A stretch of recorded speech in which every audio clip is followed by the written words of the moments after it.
Hey, Charles Mackenzie. Having done my shopping again, I decided to go get some more vitamin C in the form of fruit. We're still allowed to buy fruit here in Sydney, thank goodness, because I use that to defend my immune system. If people still remember what that is. Anyway, I'll take this down, this bloody awful thing. I just use it as a prop.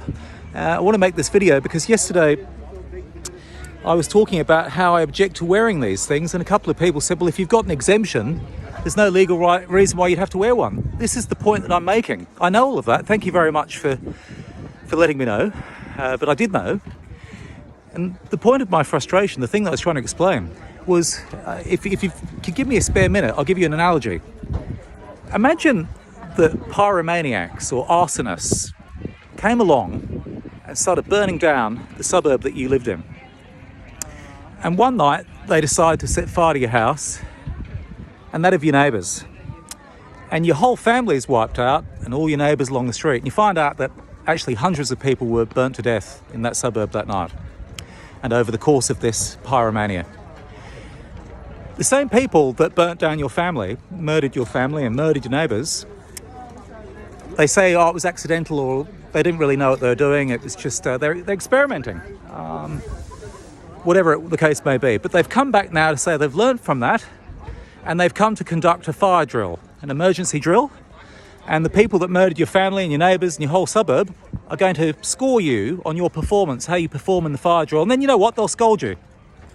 They might even take away your liberty if you don't run out of the building at exactly the time their stopwatch says. Would you be upset? Would you be angry? Would you be a little incensed? Because by God I am, and I mean business. You better believe me. Go and have a look on Google. Look up Charles Mackenzie. Tainted blood, infected blood, contaminated blood. I've been fighting these lying arseholes who are doing this to us for 30 years. They've killed friends of mine.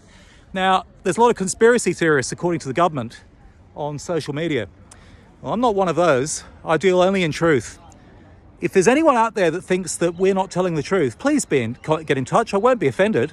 All I'll do is ask for the opportunity to show you our evidence that the Australian government knowingly distributed contaminated blood that was contaminated by deadly viruses like HIV and hepatitis C in the 1980s. They actually did that.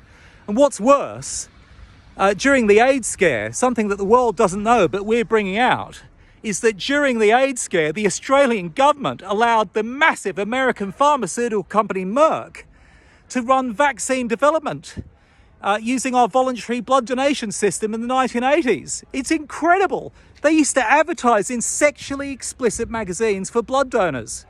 Yeah, they did. Why would they do such a thing? This is during the HIV scare. They'd already knew about the threat of HIV. So why the bloody hell would they be appealing for blood donors in sexually explicit publications? Well, you find out they were looking for infected donors. That's what they wanted to do because they were developing a hepatitis B vaccine with this company Merck. This is in 1982, right? So they're advertising in publications that show men how to masturbate and other things like that, okay? I'm not going to get into any of that stuff. I've got no issues over sexuality or anything like that. What men want to do, or what women want to do, or what anyone wants to do in the privacy of their own homes or wherever they want to do it, it's fine by me. But the trouble is that when we know there are viruses out there that the authorities aren't screening for, and when they encourage those people to donate blood, you have to ask questions, especially as there's been no answers about thousands of infections from contaminated blood. How did they happen?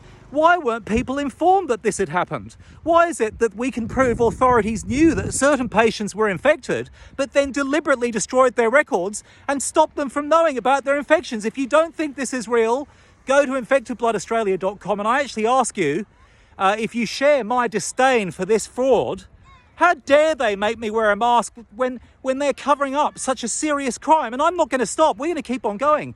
Go to infectedbloodaustralia.com. Please keep following us because we're going to expose this whole damn thing. You wait. This is going to be in the papers and it'll be on the TV one day when the mainstream wakes up, or we eventually force the ABC to do their bloody jobs, because I'm fed up of this, playing a charade for these public health tyrants. Why won't they tell us the truth about Australia's deadliest medical scandal, contaminated blood? How did it happen? And why do I have to feel like I'm being pushed around and have my privacy? I've got a disability. It gets away in my breathing. And these pricks pushing me around while at the same time they're criminals who are covering up an absolute criminal scandal.